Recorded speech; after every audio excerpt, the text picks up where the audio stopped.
안녕하세요. 저는 여러분들이 평소에 보시는 TV, 핸드폰, 그리고 신문 등 다양한 매체 속 뉴스들의 숨겨진 이야기를 전해드릴 부서구입니다. 3년 전 어느 날이었습니다. 이상하리만큼 바빴던 하루였죠. 학교 마치고 학원 끝내고 집에 왔는데 온 가족이 TV 앞에 앉아 있었습니다. 그것도 뉴스를 보면서 말이죠. 여러분들 요즘 뉴스 많이 보시나요? 네, 저도 요즘 많이 봅니다. 웬만한 드라마보다 훨씬 재밌는 게 요즘 뉴스거든요. 그럼 3년 전에도 뉴스 많이 보셨나요?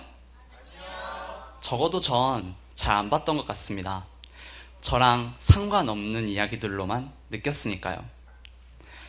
온 가족이 보고 있는 뉴스를 저도 궁금해서 쳐다봤습니다. 뉴스는 웬 바다를 비추고 있더군요. 푸른색 뱃머리 하나를 기억합니다. 2014년 4월 16일 수요일, 보이지 않던 그 배의 이름은 세월호였습니다.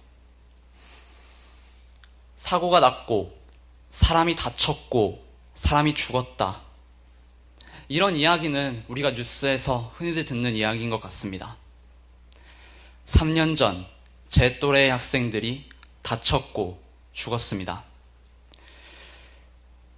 신문과 TV는 점점 이상해져만 갔습니다. 전원구조에 성공했다고 했습니다.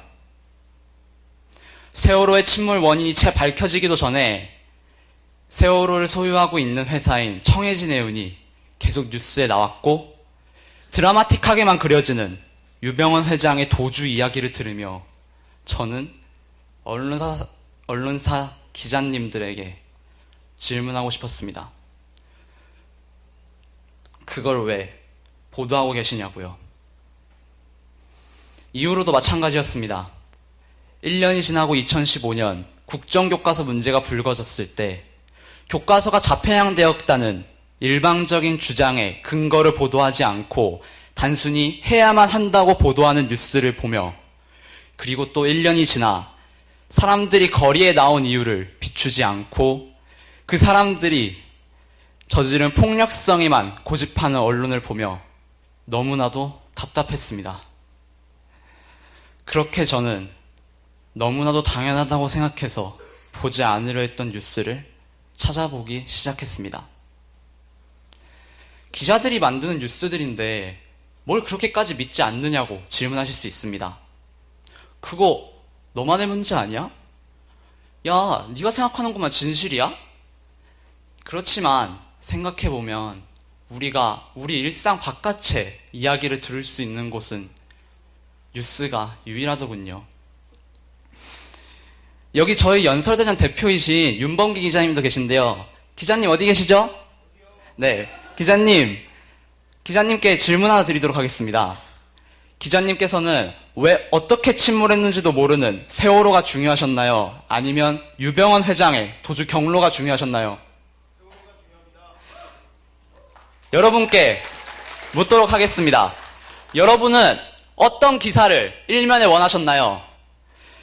3년이 지나고서 청문회를 열면서까지 왜 우린 세월호를 해결하지 못한 걸까요? 누가 우리 주위 사람들을 울게 만든 걸까요? 쏟아져 나오는 기사 속에서 저는 진실을 찾는데 너무도 힘이 붙입니다. 언론은 저희에게 그동안 수많은 사실들을 보도해 왔습니다. 그리고 저는 그 사실들이 모두 진실이었다고는 생각하지 않습니다. 세상에는 수많은 사람들이 존재하는 만큼 수많은 시각들 또한 존재한다고 생각합니다. 그리고 그 속에서 진실은 그리 당연한 것은, 그리 중요한 것은 아닐지도 모르겠습니다. 하지만 하나 말씀드릴 수는 있습니다. 여러분, 육하원칙 다들 아시나요? 네. 그럼 육하원칙 저 따라서 한번 말씀해 보실까요? 네. 자, 첫 번째, 누가? 언제? 어디서? 무엇을? 어떻게? 왜? 이 6가지 간단한 질문에 대한 답이 바로 진실이라고 생각합니다. 제가 가장 궁금해하는 왜? 라는 질문을 포함해서 왜 세월호가 침몰했는지, 그리고 누가 우리 대한민국의 진정한 비선실세인지를 포함한 모든 것들이 진실이 될 수 있다고 생각합니다.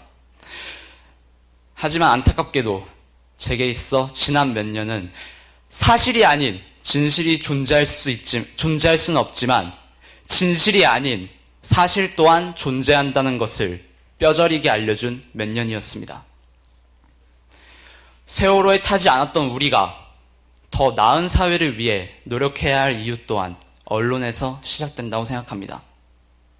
그래서 저는 언론을 포기하지 않겠습니다. 현재 청소년 기자로서 활동하고 있는 저의 첫 취재의 주인공이었던 최윤민 누나입니다. 여러분께 소개해드리겠습니다. 제가 이때 당시 제작했던 카드뉴스의 일부인데요. 저희 윤미 누나 많이 예쁘죠?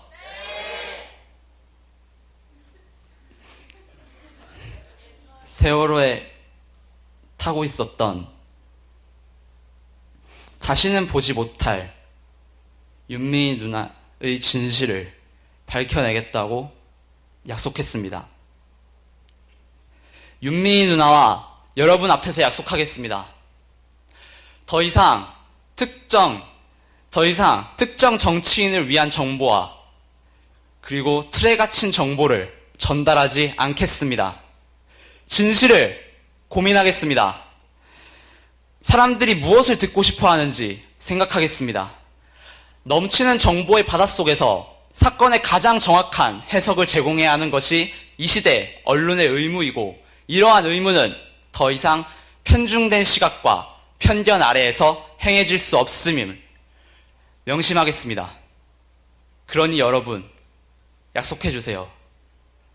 저와 이 대한민국의 언론이 제대로 대답해주고 있는지를 감시해주세요. 미국의 대통령이었던 토마스 제퍼슨의 말로 연설을 마무리 지어볼까 합니다.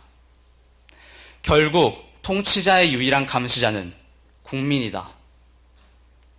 가장 국민다운 기자들과 언론을 바라며, 그리고 내일 저희 집 현관문 앞에 있을 신문을 기대하며 연설을 마치도록 하겠습니다. 감사합니다.